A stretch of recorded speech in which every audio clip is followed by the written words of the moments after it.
The Columbia Network takes pride in presenting Orson Welles in the first production of a unique new summer series by the Mercury Theater on the Air.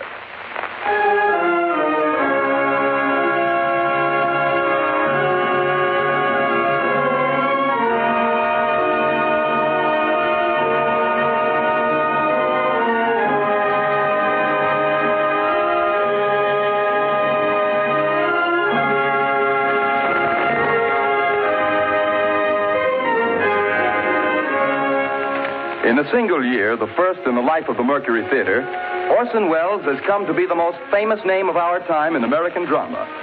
Says Collier's Magazine, 23-year-old Orson Welles threw a bombshell into Broadway. Robert Benchley writes in the New Yorker, the production of the Mercury is, I should say, just about perfect. Time Magazine declares, the brightest moon that has risen over Broadway in years.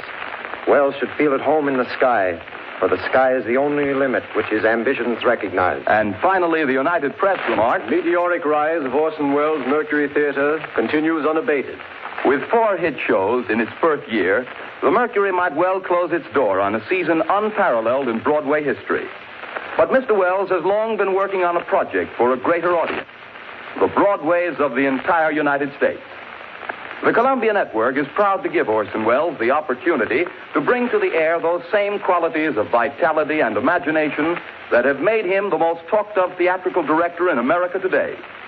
And it is this project which Columbia brings you this summer, the first time in its history that radio has ever extended such an invitation to an entire theatrical institution.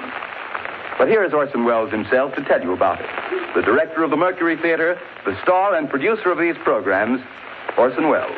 Good evening. We're starting off tonight with the best story of its kind ever written. You will find it in every representative library of classic English narratives. It is Bram Stoker's Dracula. The next time I speak to you, I am Dr. Arthur Seward. George Goulouris plays Jonathan Harker, and Martin Gable plays Dr. Van Helsing. It is Dr. Seward who tells the story, and so for the moment, goodbye, ladies and gentlemen. I'll see you in Transylvania. The Mercury Theater on the Air presents Orson Welles as Count Dracula in his own version of Bram Stoker's great novel, Dracula.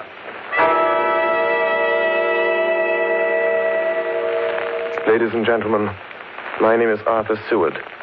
I'm here tonight to bear witness to the truth of certain events which you may find it hard to believe, but I ask you to believe them. I have here certain documents, telegrams, clippings from the press of the day, memoranda, and letters in various hands. All needless matters have been eliminated, so that a history almost at variance with the possibilities of contemporary belief may stand forth as simple fact.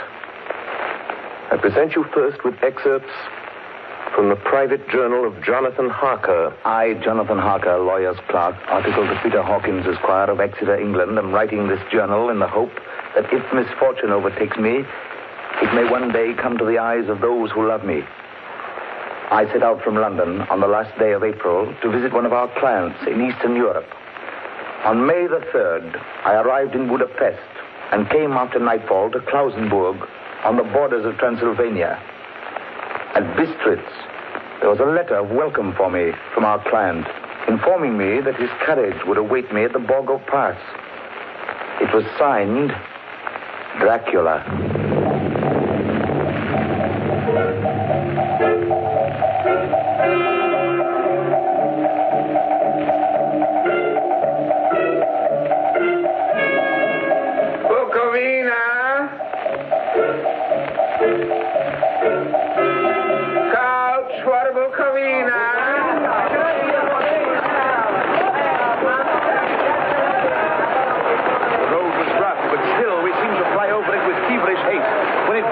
There seemed to be some excitement among the passengers. They kept speaking to the driver and looking at me and urging him on to greater speed. The crazy coach rocked on its great leather strings. The mountains seemed to come nearer to us on either side. Coachman! Coachman! What is it? Where are we? You're nearing your destination, young hare. This is the Borgo Pass.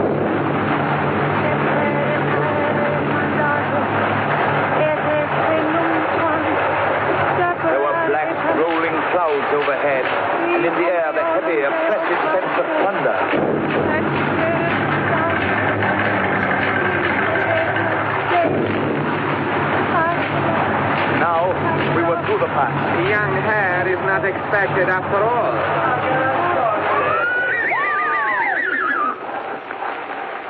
You are early tonight, my friend. A caleche with 4 horses are drawn up beside us. Let me help you, sir. The coachman smiled, and the lamplight fell on a hard-looking mouth with very red lips and sharp-looking teeth as white as ivory.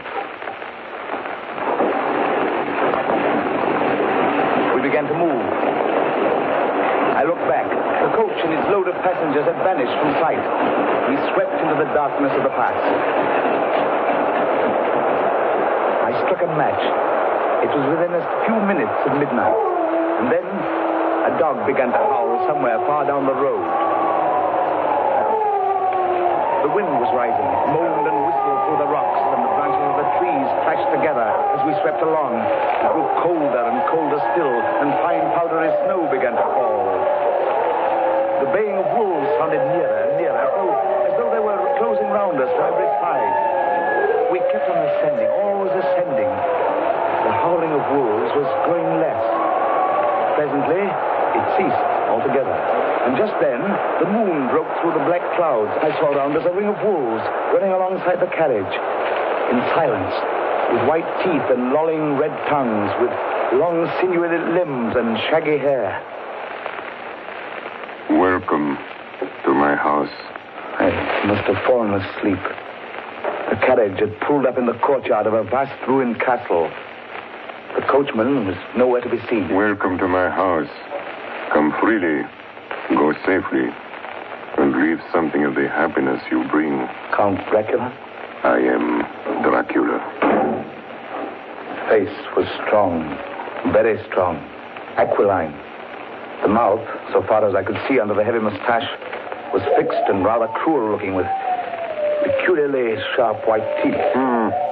You hear them, Mr. Harker. The wolves? The children of the night, as you say, Mr. Harker. The wolves. Listen. Come now. There are many things you must tell me tomorrow. Of England and of the estate there you have purchased for me. Yes. The estate is called Carfax, I believe. Yes, that is so. But now I will detain you no longer. You will find your room in readiness. And I advise you not to leave it during the night.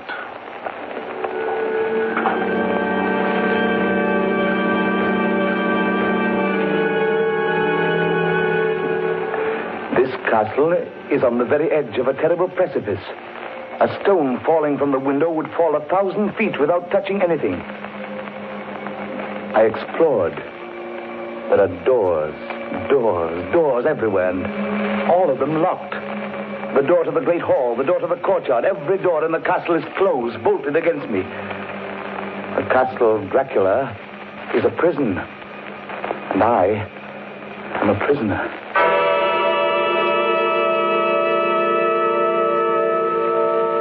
The next night, I couldn't sleep. So after a few hours, I got up and, lighting my candle, I placed my shaving mirror on the dressing table and was just beginning to shave. You seem restless, Mr. Harker. I hadn't seen him, although the reflection of the glass covered the whole room behind me. I turned to the glass again. I could see him over my shoulder, but there was no reflection of him in the mirror. It was blank. I started and cut myself on the side of the throat. The blood was trickling down my neck. Count, my mirror! The blood! The blood! Wipe the blood from your face, Mr. Harker. And take care how you cut yourself. It is more dangerous than you think in this country.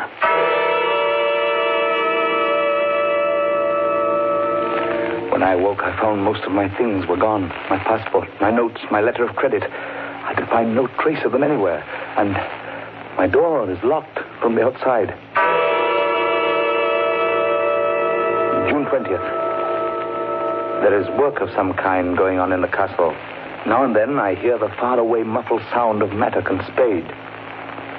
And last night, the second of the predated letters which Dracula made me write, the second of that series which is to blot out the very traces of my existence from the earth, went forth.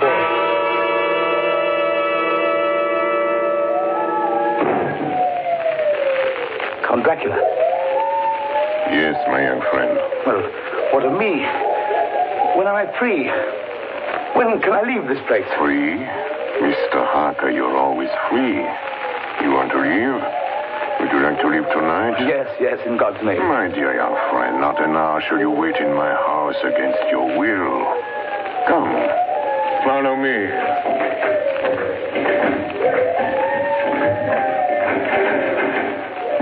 The door seems to be bolted. How strange. The door is locked. Well, in God's name, open it. As you will, Mr. Harker. You English have a proverb which is very close to my heart. Welcome the coming, speed the parting guest. Good night, Mr. Harker. Shut the door! Shut the door! I tell you, shut the door! Shut! The door is shut, Mr. Harker. I take it you will remain.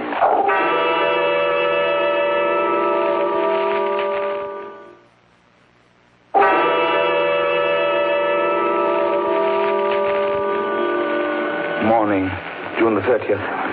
These may be the last words I ever write in this diary. Oh, God preserve my sanity. I have never seen Count Dracula by day. At sunrise, at the first cockcrow, he is gone. I do not understand these things. I only know that the wolves obey him, and that he is a man with hair on the palm of his hands, with sharp teeth, and no blood in his face.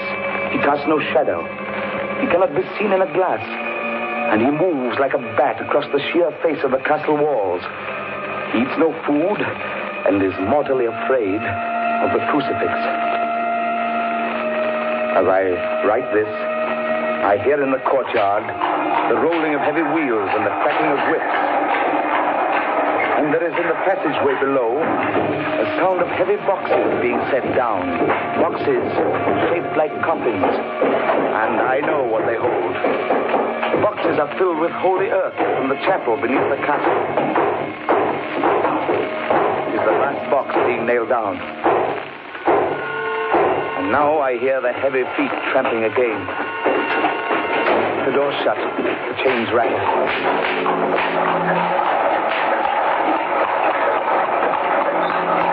In the courtyard and down the rocky way, the roll of heavy wheels, the crack of whips.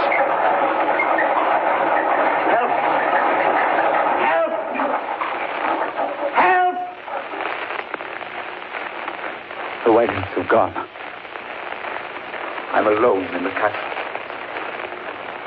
I'm alone in the castle. I'm alone in the castle. I'm alone. I'm alone. I'm alone.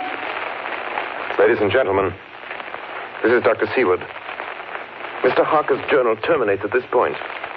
I now present in evidence a clipping dated August 8th of that year from the Yorkshire Telegraph from our correspondent in Whitby. One of the greatest and suddenest storms on record was experienced here today.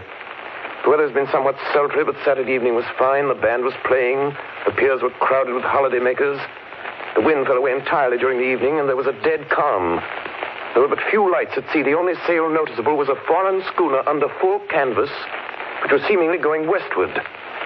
A little after midnight came a strange sound from over the sea, and high overhead the air began to carry a strange, faint, hollow booming. Then, without warning, the tempest broke. And there, with all sails set, was the foreign schooner rushing with terrific speed toward the shore. A searchlight was turned on her.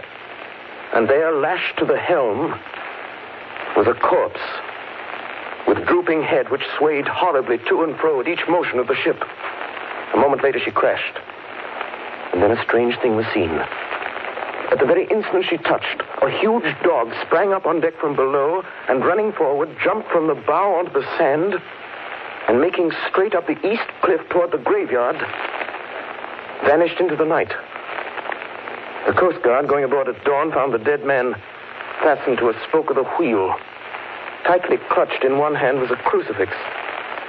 The man must have been dead for quite 2 days. In the pocket of the dead man's coat was found a bottle, carefully corked, containing a roll of paper. This proved to be an addendum to the ship's log. There was found on board only a small amount of cargo, and that of a most unusual nature. Apparently the ship carried nothing but earth, common earth, packed away in wooden boxes, shaped much like coffins.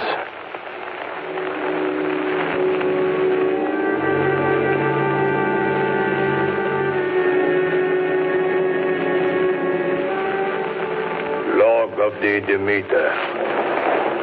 July 6th. Finished taking in cargo, a queer cargo, boxes of earth. At noon, set sail, east wind, fresh. Crew, 4 hands, 2 mates, cook, and myself, captain. July 11th. Entered Bosporus.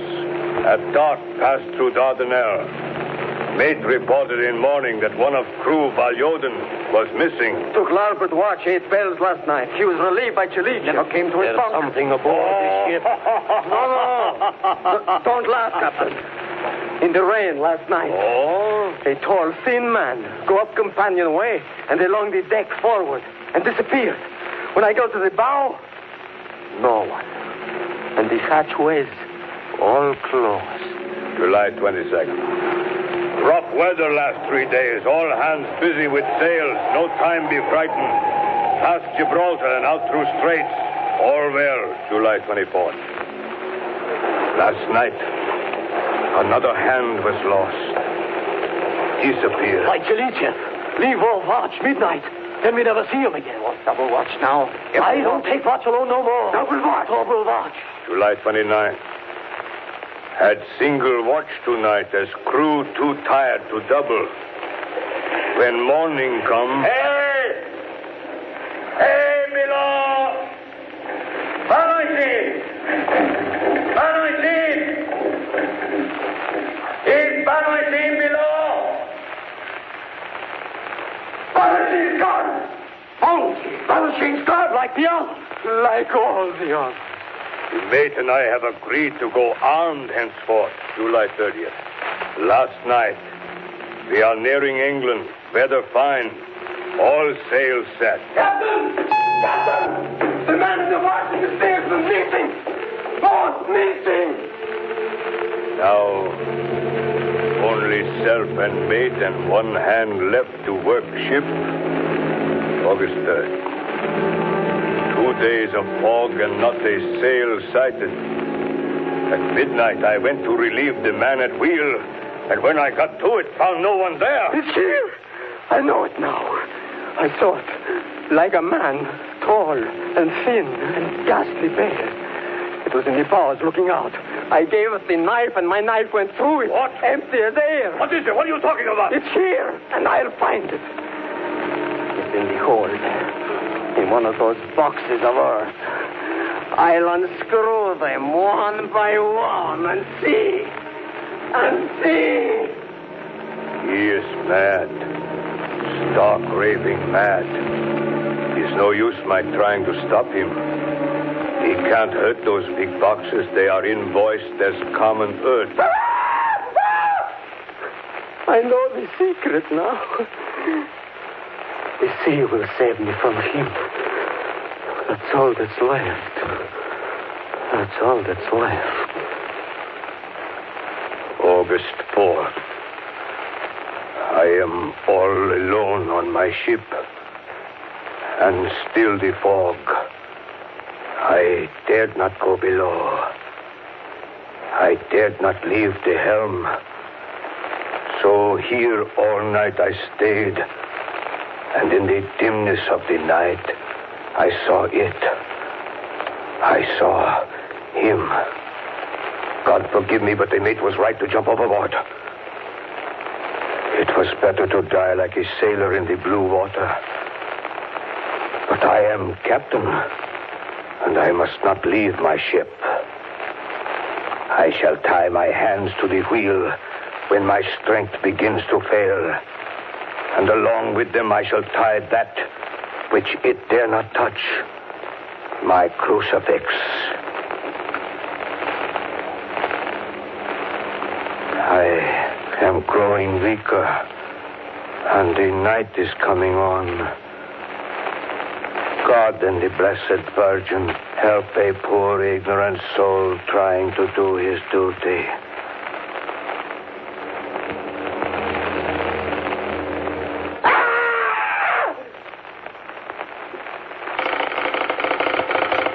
Telegram, Seaward, Perfect, to Van Helsing, Amsterdam.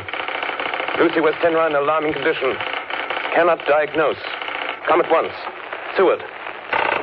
Telegram, Van Helsing, Amsterdam, to Seward, Perfect. I'm on my way to you. Please arrange the examination immediately my arrival from Helsing. Ladies and gentlemen, I must now explain that 6 months before the events recorded here, I had become engaged to a young lady, Lucy Westenra. We were to have been married in the spring. My old teacher, Professor Van Helsing, arrived at 4 the next afternoon. I took him at once to Lucy's house. She lay in a bed asleep. She was ghastly, chalkily pale. The red seemed to have gone even from her lips and gums, and the bones of her face stood out. Young Miss is bad. Very bad. She must have blood or she will die. Yet she is not anemic. The qualitative analysis of her blood gives quite normal condition. It is strange. I do not like to think how strange. Look! My God, her throat, look! The black velvet band that she always wore had dragged up a little and showed a red mark on her throat. Just over the external jugular vein were 2 punctures, not large, but not wholesome looking. The edges were white and worn looking. Well? Well, what is it, Professor? What's wrong with her? Speak frankly. You can tell me the worst. I wish I could, Stuart. I wish I could. But I do not dare. But won't you tell me anything? I will tell you this. Your young lady is in a danger greater than death. You must believe me. If you leave her for 1 moment and harm befalls, you will not sleep easy thereafter.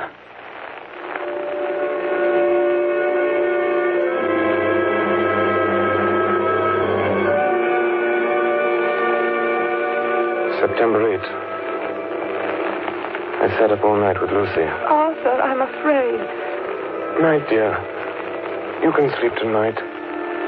I'm here watching you. Nothing can happen. And I promise if any sign of bad dreams, if I see anything, I'll wake you at once. You will? Will you really? Then I'll sleep. I sat all night by her bedside. She did not wake once during the night, although her brows or a bat or something flapped almost angrily against the window panes.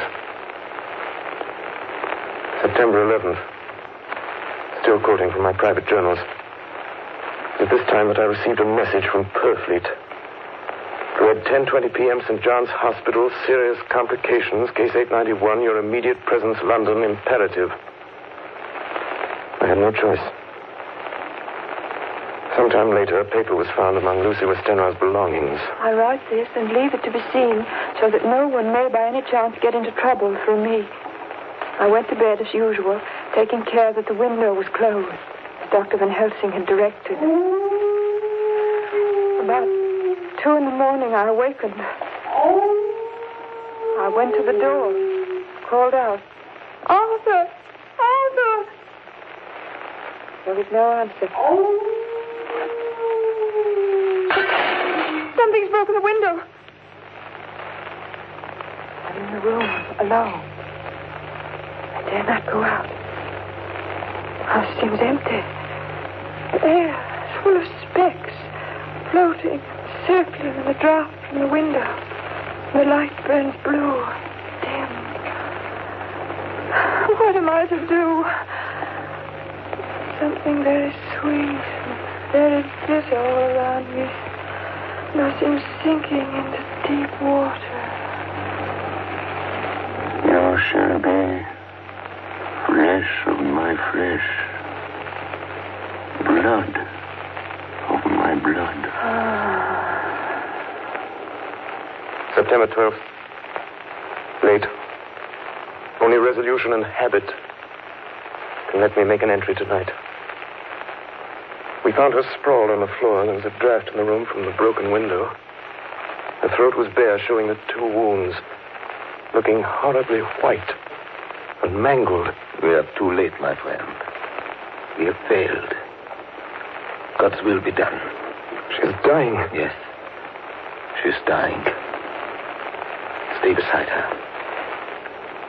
It will make much difference, mark me, whether she dies conscious or in her sleep.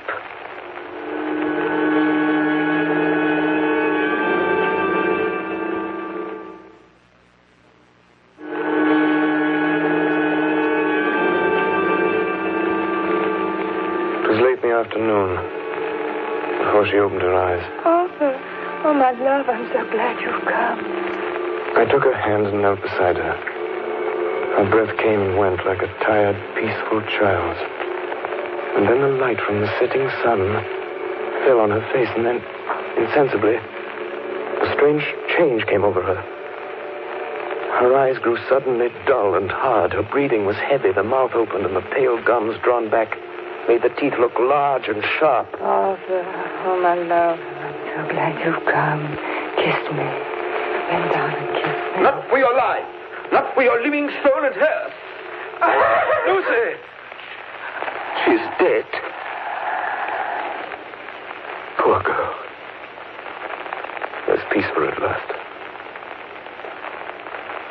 The end. Not so. It is only the beginning. Wait and see.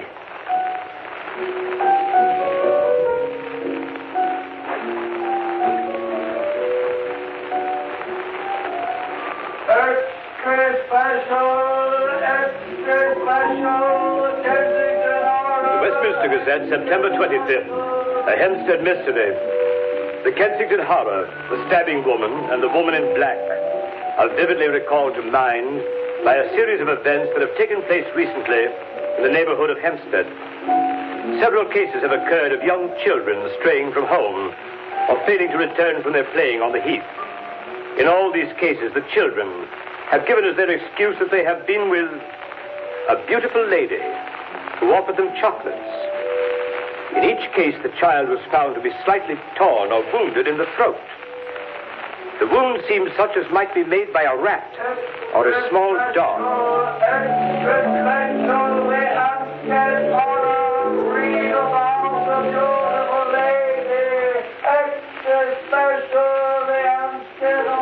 The Hempstead Horror. Another child injured by the beautiful lady. We have just received intelligence that another child missed last night was only discovered late in the morning.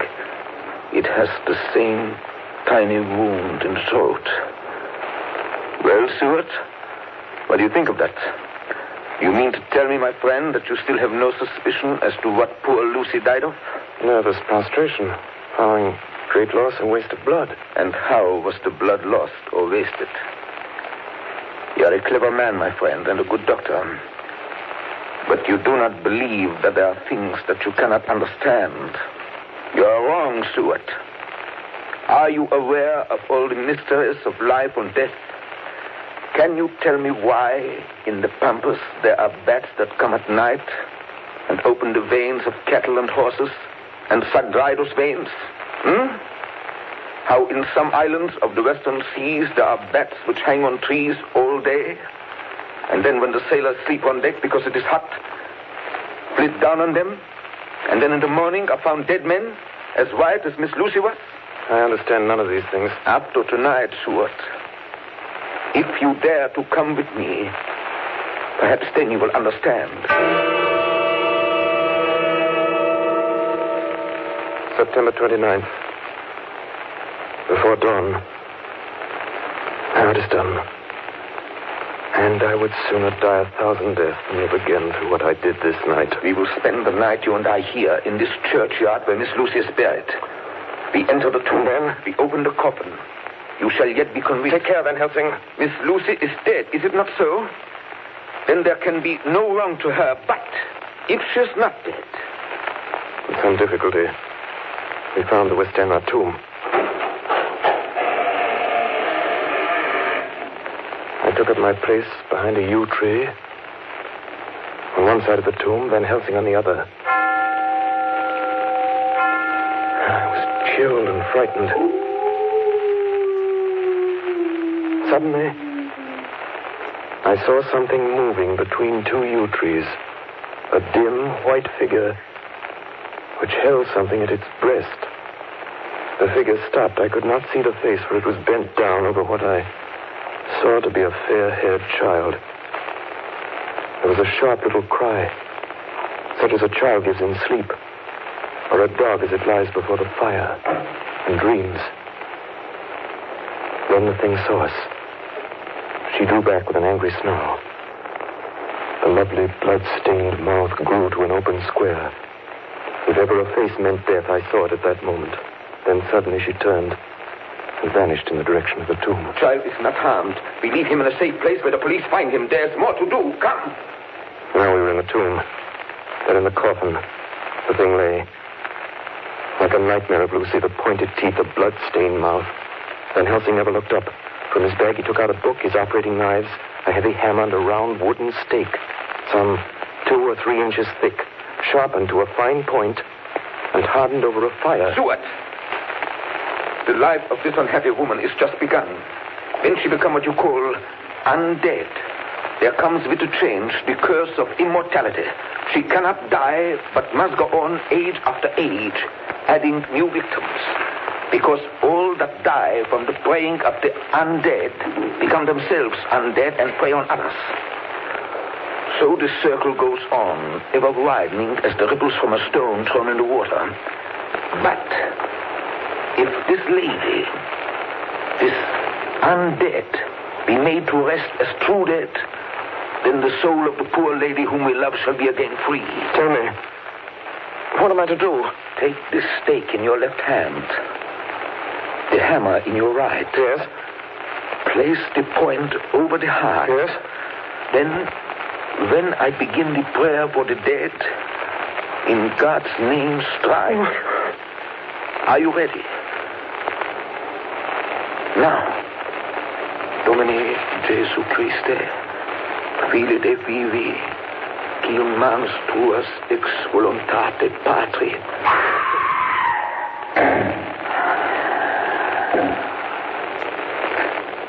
On the morning of July 11th, a man was found on the border of Transylvania. He talked wildly of wolves and boxes of earth and blood, and gave his name as Jonathan Harker. In the hospital of Klausenberg, he improved sufficiently to make possible his removal to England. I'm still quoting from my own personal papers. But there his condition remained so serious that he was committed for observation to a private ward in my hospital at Purfleet. Here he did so well that in 3 weeks he was completely recovered. It was during this time that his wife, Minna Harker, brought to the attention of Dr. Van Helsing and myself the journal that her husband had kept while a prisoner in the castle of a certain Count Dracula in Transylvania. I have before me the record of a meeting that took place in my study in Purfleet, transcribed by Minna Harker. October 1st. Meeting began soon after 8. Jonathan next to me. Dr. Seward opposite to Van Helsing at the head of the table. My friends, there are such things as vampires. Had I known at first what now I know, one so precious life had been spared to many of us who love her. The vampire which is amongst us is of himself so strong that he can direct all the elements. The storm, the fog, the thunder. He can command all the meaner things, the moth and bat, the owl and the fox and the wolf. How, then, are we to begin our strike to destroy him? How shall we find his place? And having found it, how can we destroy? My friends, it is a terrible task that we undertake. To fail here is not mere life or death. If we fail, we become as him. Foul things of the night, as him. What do you say? I answer for myself. Count me in. I'm with you. The professor laid a small golden crucifix on the table. We took hands, and our solemn pact was made. My friends, we too are not without strength. The vampire flourishes on the blood of the living. Without this, he cannot live. He throws no shadow. He makes no reflection in a mirror. He can transform himself to a wolf, to a bat. He can come on moonlight rays as elemental dust. He can see in the dark. He can do all these things. Yet he is not free. His power ceases at the coming of the day. Then, until night, he must remain in the shape in which he finds himself, and except in his coffin home, in those earth boxes, he cannot rest. When we can confine him in his coffin, then, my friends, if we obey what we know, we will destroy him. At that moment, something flapped wildly against the window. Then Did you hit it? I don't know. we looked out of the window. Against the black sky, we could see nothing. Data in our possession. From the Count's castle in Transylvania to Whitby came 50 boxes of earth. All of these, to our certain knowledge, were delivered at Carfax. Recently, 12 of these boxes have been removed. First step, ascertain whether all the rest remain in the deserted house next door or whether any more have been removed. We must trace each of these boxes and sterilize the earth with holy water so that he can no longer seek safety in it. And we must hurry. The events of the next few days are described in Jonathan Harker's journal. October 2nd, 5 a.m. Just returned from the empty house. Left Mina here at home. Well, we've done our work at Carfax. The place was filthy. The air stagnant and foul and alive with rats. We counted the boxes. Only 38 of them. And over each one, the professor went through his same mysterious work. It was dawn when we got back. I found Mina asleep. She looks paler than usual. October 2nd. Soon after they left, I fell asleep. I remember hearing the sudden barking of the dog. And then there was silence. I got up and looked out of the window. There was a thin streak of white mist moving across the grass along the wall of the house. It dawned on me that the air in the room was heavy and dank and cold. The gaslight came only like a tiny red spark through the fog. I could see through my eyelids. The mist grew thicker and thicker. Then, as I looked, the spark divided and seemed to shine on me through the fog like two red eyes.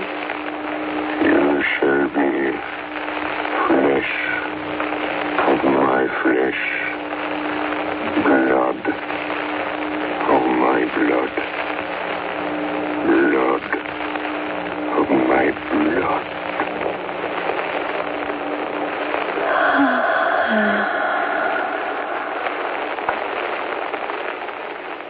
October 2nd, 8 p.m.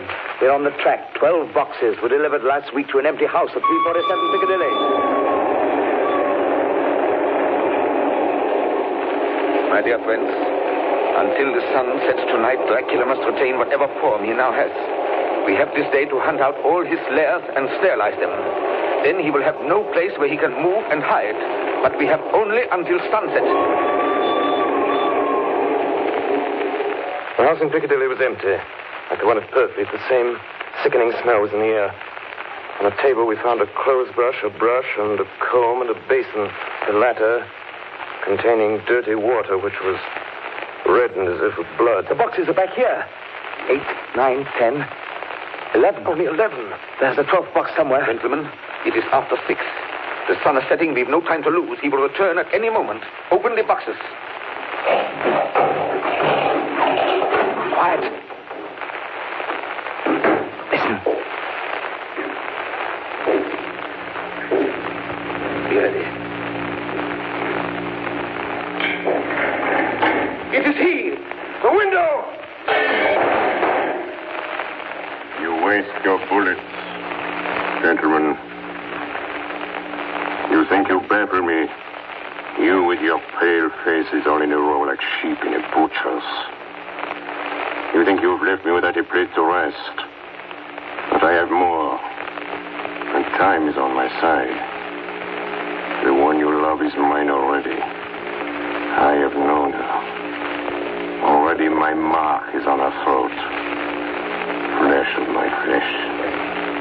Blood of my blood. She is with me always. Over land or sea.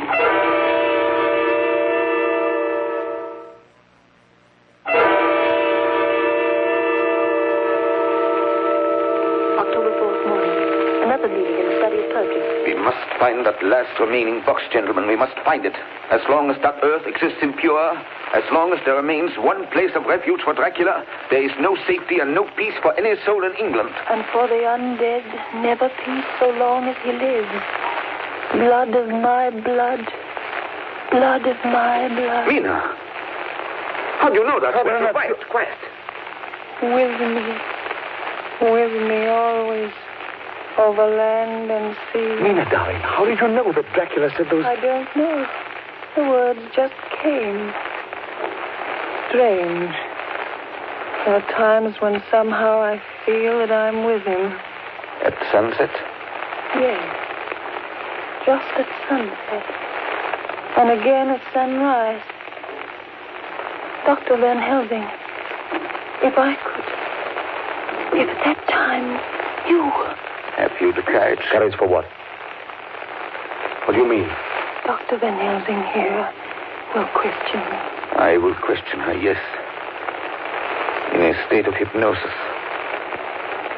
The one you love is already mine, he said. She is with me always, over land or sea. Ah, Count Dracula. Perhaps she will betray you if she is really with you, this one we love. Who knows? If she is really with you over land or sea. Blood of my blood. Mina. Yes? Answer me, Mina. Are you with him? Yes, I am with him. Where are you? I do not know. It is all dark. What you hear? The lapping of water. I can hear it on the outside. Then you are on a ship? Yes. What else do you hear? There is the creaking of an anchor chain. What are you doing? I'm still. Oh, so still. It is like death. It's like death. Here's a report from Matson Peabody, shipbrokers. Dated October 5th, according to Lloyd's list, the only sailing ship that left for the Black Sea yesterday was the Tsarina Katrina, bound for Varna. Some hours before she sailed, a man came alongside, all in black, driving a cart with a great box in it. This he lifted down single-handed and carried below. No one remembers having seen him after that, as heavy mist came up over Doolittle Dock until sailing time. The rest of London Harbor remained completely clear. Our plans are made. The average sailing time from London to the Black Sea is 3 weeks. We can travel overland to the same place in 3 days. We shall be there waiting for him when he arrives. October 15th, arrive Varna about 5 o'clock. Mina seems stronger. Every morning before sunrise and just before sunset, she speaks to Van Helsing in a trance. Are you with him, Mina? Tell me, are you with him? I am with him. What can you see? Nothing. All is dark. What can you hear? I can hear the waves lapping against the ship and the water rushing by. The wind is high. I can hear it in the shrouds and the bow throws back the foam. So, the Tsarina Katrina is still at sea, hastening on her way to Varna. The Count cannot cross running water, so he cannot leave the ship without being observed. What do you hear, Mina? Lapping waves and rushing water.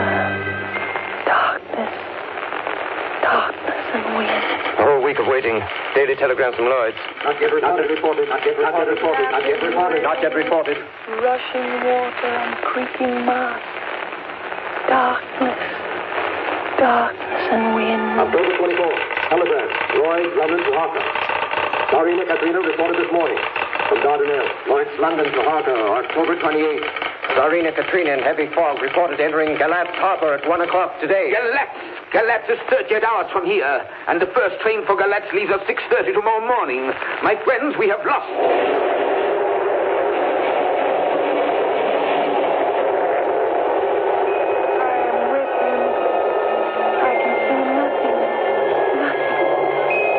I can hear men's voices calling, and the roll and creak of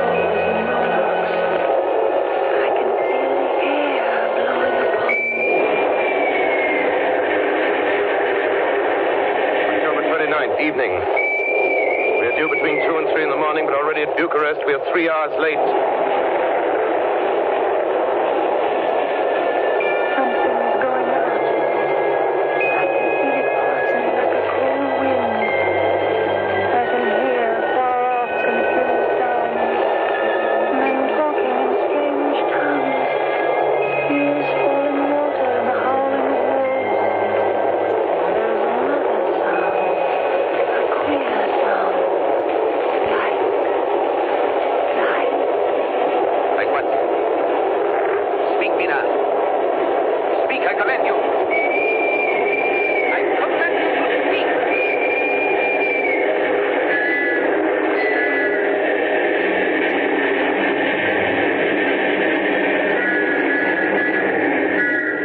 Arrived in Galatz. Saw Captain Zarina Katrina. A man come aboard with an order an hour before sunup to receive a box for a party by the name of Dracula. Had his papers, I read. Emmanuel Hildesheim, his name was. Mr. Hildesheim? Yes. You went over to the box yesterday. I gave it to Kylov by order. Kylov. Mr. Kylov? Hey, look. This morning they find him dead inside the churchyard of St. Peter. They find him dead with his throat torn open. October 30th evening. There are 2 ways in which Dracula can get back to his own place. By land or by water. We've examined the map and find the most likely river is the Sereth. You and I, Seward, will charter a steam launch and follow him up the river. Van Helsing and Mina will take the train to Veresti, and from there they will From there we shall go in the track where Harker went, from District over to Borgo. If you have not caught him before, we shall be awaiting Dracula there.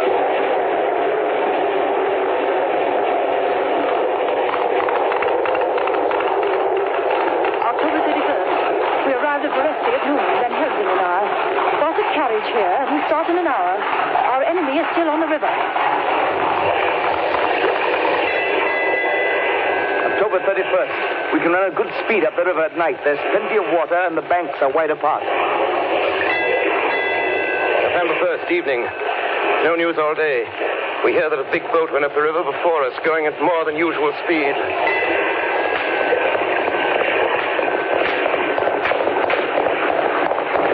November 4th.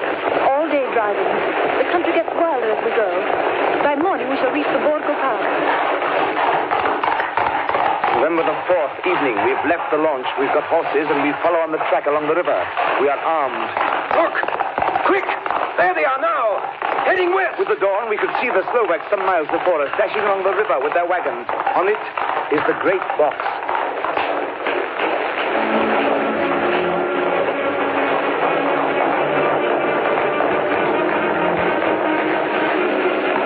Late in the afternoon, we reached the Borgo Pass. Van Helsing, look, look! We could see a long way all around us. Far off, beyond the white waste of snow, was the river like a black ribbon curling. Between us and the river, not afar off, came a group of men, mounted Slovaks hurrying along. In the midst of them was a wagon which swept from side to side. On the wagon was a great box. Look! We see 2 horsemen following fast, coming up from the south. Now the horsemen are not more than a mile behind. Now the wagon is quite close to us. We can see the great box swaying crazily. Now they are almost upon us.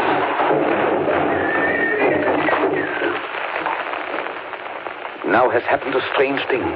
The wagon smashed into a great rock bed in the snow, lost its front wheels, and turned over on its side, jammed against the stone. The horses tore loose from their traces and bolted, and the Slovaks scatter and vanish after them. Then silence. Silence like comes after ringing a bell. Look, his face. It is Dracula, sprawled out stiff and twisted in the smear of his own holy earth. The box, in falling, has emptied the dirt onto the snow. His face is old-looking. The skin is like paper.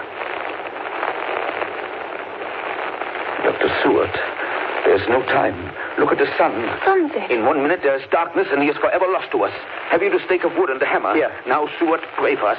Kneel down and pray. Harker, the stake of wood over his heart. Be not afraid, Harker. Do not look into his eyes. The hammer. Now, Harker, strike. Strike!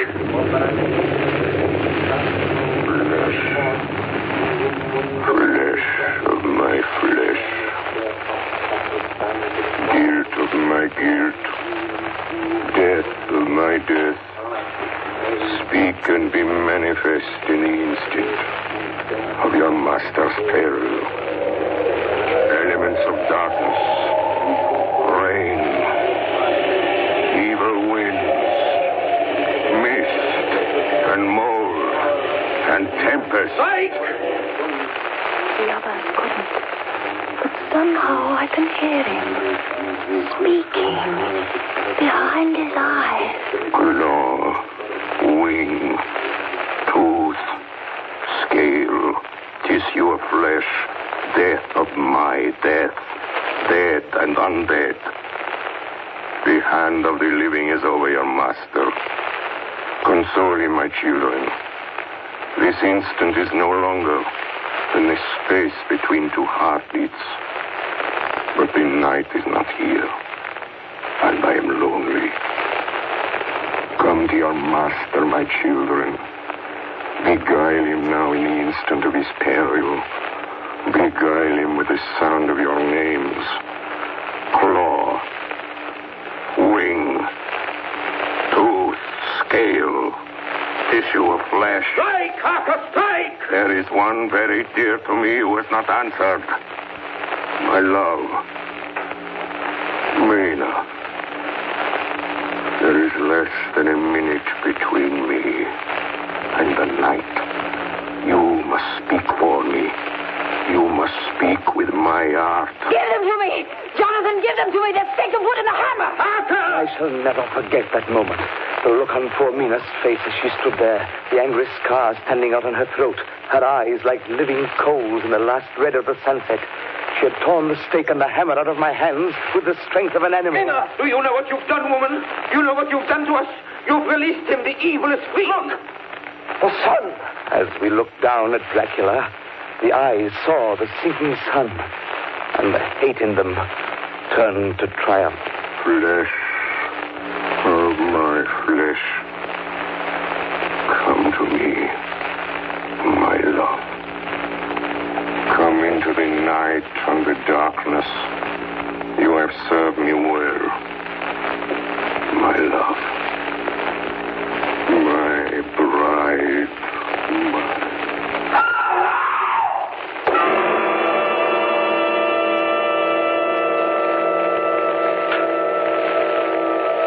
Ladies and gentlemen, all the evidence in this case is now before you. I've added nothing. And to the best of my knowledge, I've omitted nothing that might help to throw light on the extraordinary events of the year 1891, which culminated on that terrible evening in the Borgo Pass. There remains only this one last report. When Mina Harker seized the stake and hammer from her husband, I believe she was under some form of hypnosis. She herself remembers nothing. But whatever influence was at work on her, she must, at the last moment, have rejected it. For at the exact instant the sun disappeared, it was Mina Harker who drove the stake through the heart of the thing that called itself Dracula. At that same instant, even as we looked, the wound on the side of her throat was no more. As for Dracula, before the scream of the creature had died from our ears, the whole body crumbled into dust and passed from our sight. In the final moment of dissolution, there was in the face a look of peace, such as I never could have imagined might have rested there.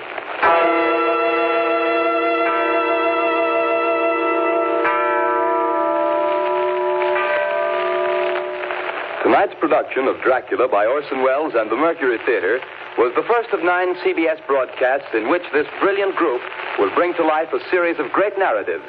In the cast tonight, Dr. Van Helsing was played by Martin Gable, Jonathan Harker by George Coulouris, Dr. Seward by Orson Welles, the Russian Captain by Ray Collins, the Mate by Carl Swenson, Mina Harker by Agnes Moorehead, Lucy Westenra by Elizabeth Farrer, and Count Dracula by Orson Welles. Bernard Herrmann composed the original music and conducted. Dan Seymour speaking.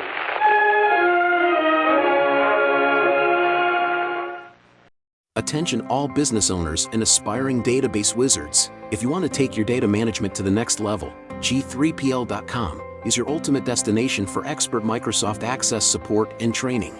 That's right. G3PL.com believes that every successful database journey starts with a dedicated individual guiding you to success. That's why we're proud to introduce G3PL.com, a Microsoft Access expert. Whether you're just starting or looking to enhance your access skills, G3PL.com's personalized training will set you on the path to mastery. G3PL will be with you every step of the way, providing hands-on guidance and real-world examples. But don't just take our word for it. Hear what a satisfied client has to say. Thanks to G3PL.com, I've become a Microsoft Access Pro. The personalized training was exactly what I needed. I learned to create and optimize databases, run powerful queries, and automate tasks with VBA. Now, I'm confidently handling complex projects with ease. It doesn't stop there. G3PL.com is your go-to for top-notch support and solutions. Exactly. If you're struggling with your existing database, G3PL will troubleshoot, optimize, and fine-tune it to perfection. G3PL.com designed a custom database that transformed our business operations. We needed a streamlined system to manage our services and customer data. Their expertise delivered a tailor-made solution that exceeded our expectations. I can't thank them enough. G3PL.com understands that every project is unique, and we're here to offer individualized attention to your specific needs. So, why wait? Take the leap into the world of Microsoft Access Excellence with G3PL.com. Contact G3PL today and embark on your database journey with an Access expert. Send an email to db@g3pl.net or call 615-420-2040 and ask for Mark to learn more and get started.